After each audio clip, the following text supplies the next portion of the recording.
Have you been told you have high cholesterol and you're wondering what to eat that can improve your cholesterol? Well, there are many risk factors for heart disease, but improving our cholesterol is one of them that can reduce our risk of developing heart attacks and strokes.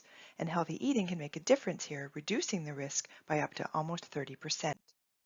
So let's begin by understanding some of the blood work that we look at when it comes to cholesterol.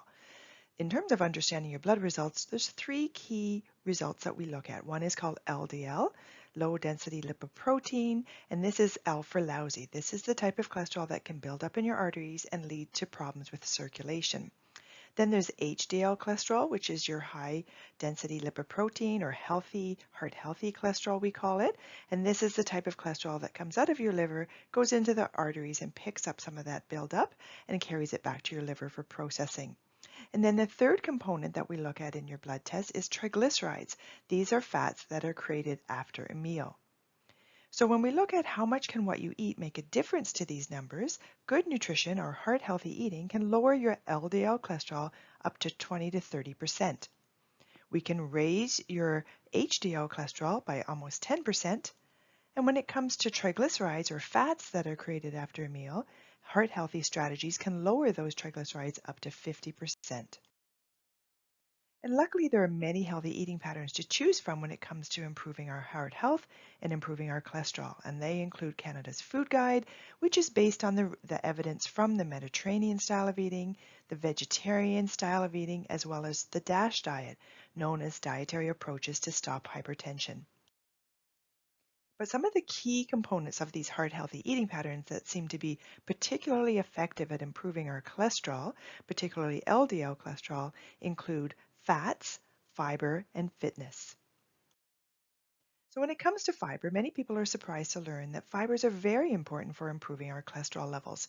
And you can see several pictures here of different foods with fibers, including fruits and vegetables, whole grain foods such as breads and cereals and pastas and rices. We also have a whole grain cereal, as well as some beans, peas, and lentils, otherwise known as legumes. And many of these are plant-based foods. When it comes to lowering LDL cholesterol in particular, certain types of fiber work quite effectively, and that includes soluble fiber. So soluble fiber can lower LDL cholesterol by almost 10%. And we're aiming for about 10 to 25 grams of soluble fiber a day. So when we look at the food sources of soluble fiber, again, fruits and vegetables with edible skins will tend to have more soluble fiber than the fruits or vegetables that we peel. So for example, an apple will tend to have more soluble fiber than, say, a banana. As we mentioned, peas, beans, and lentils, like shown here in this dish, have a good source of soluble fiber. Again, whole grains, particularly things like sourdough, rye breads, etc., and foods with psyllium. So psyllium powder, which is part of Metamucil, as well as psyllium powder that is added to Kellogg's All-Bran Buds.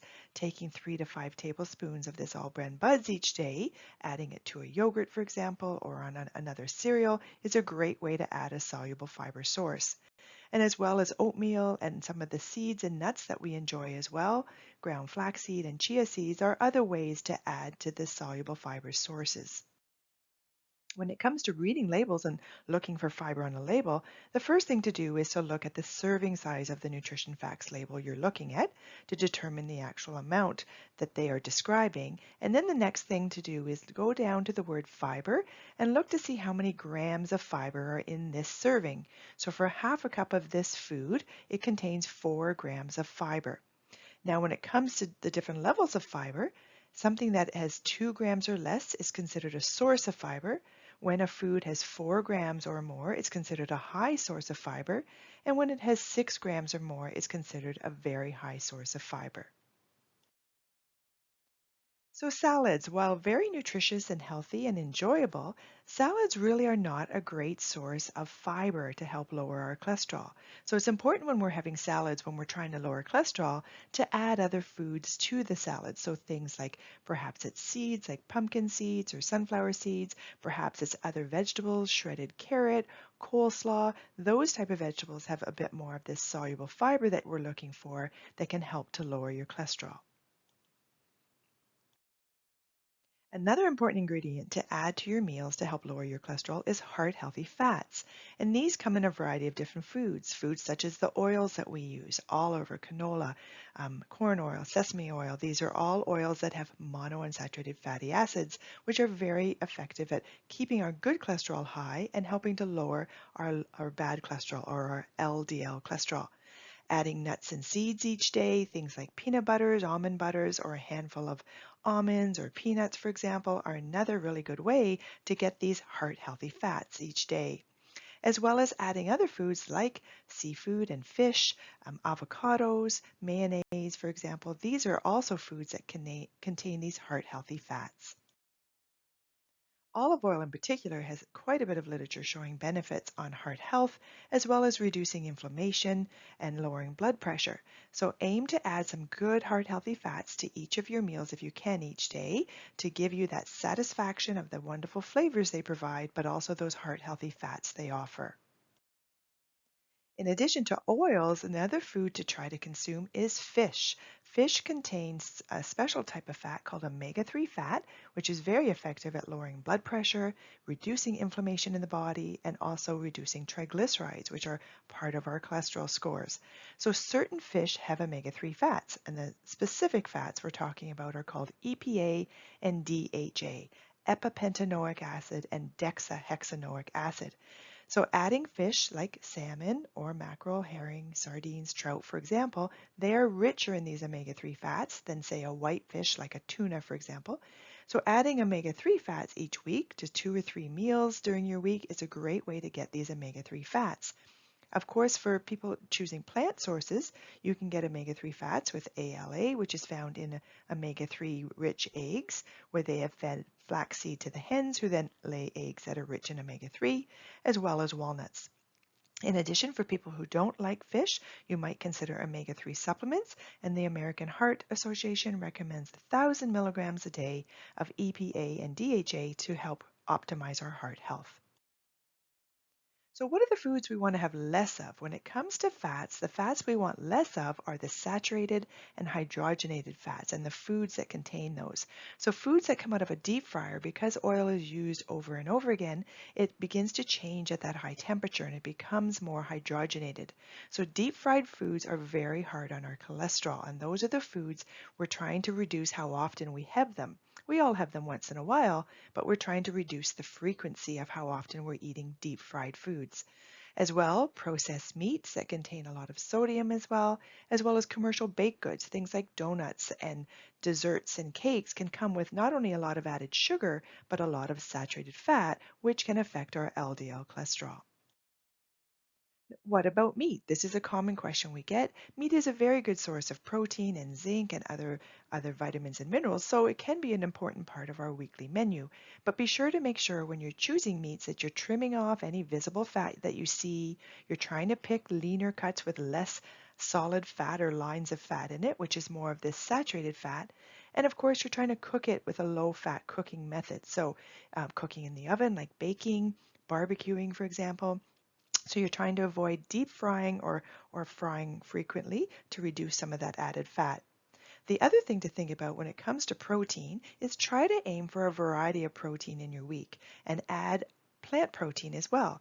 Things like perhaps you have a meatless Monday one night, perhaps it's vegetarian chili. Again, beans, peas, and lentils are a wonderful way to get protein and that soluble fiber we're looking for that can help to lower your LDL cholesterol. What about eggs? This is a common question we get, and many years ago we thought that the foods that contain high amounts of cholesterol were also the foods that affected our blood cholesterol. Newer research shows, however, that it's the fats that we eat that have the greater impact on our liver, which is the organ that produces our cholesterol. And so when we're eating heart-healthy fats, we tend to produce more of the HDL, healthy cholesterol, in the liver, versus if we're eating fats that are more saturated or hydrogenated from, say, a deep-fried meal, that can tend to raise our LDL cholesterol. So it's okay to have 3 to 4 or 5 eggs a week. Again, it does depend on how you cook them and of course what else you're having with them. So again, try to cook your eggs in a heart healthy way. You might do scrambled eggs, perhaps you'll do a omelet and add vegetables, and that's a great way to help improve your heart health. Activity. So when it comes to lifestyle, not only what we eat, but what we do can make a big impact on our cholesterol levels. And when it comes to our HDL cholesterol, our heart healthy cholesterol, adding activity each day can help raise our HDL cholesterol. And we're trying to get our HDL cholesterol above 1 or 1.1 or even higher if we can. And the good news is that being active for 30 minutes over 5 days during the week can actually raise your HDL cholesterol 5 to 10%. And there's been some new research showing that walking 10,000 steps a day can not only improve our risk of heart disease by reducing our risk by 75%, it can also lower our risk of dementia by 50% and reduce our risk of cancer by 30%. So what you eat matters for heart disease. Try to choose foods that are rich in cardioprotective nutrients, foods such as fruits and vegetables, nuts and seeds, legumes such as peas, beans, and lentils. Choose whole grain, breads, cereals, pastas, and rices if you can, and try to get some healthy fats from fish and olive oils and a variety of different other oils, as well to get calcium-rich foods like milk, yogurt, and cheese. So we've covered a lot here, but here's your challenge for the week. Think about what you can do in your eating pattern. When it comes to fats, what heart healthy fat could you add to your meals this week? When it comes to fiber to lower your cholesterol, what foods could you add this week that have soluble fiber? And when it comes to fitness and activity, what activity could you add this week to improve your heart health? If you're looking for more information on heart healthy eating, be sure to check out www.unlockfood.ca, which is our Dietitians of Canada website. You can also register for our free Heart Smart Eating information sessions and have a chance to meet with our dietitians to ask questions about heart healthy eating. And to do that, just register by calling our groups line at 905-667-4852, or you can email our nutrition.groups@hamiltonfht.ca. And of course, if you want more individualized and personalized nutrition assessment and advice, we encourage you to follow up with a registered dietitian. Have a great day.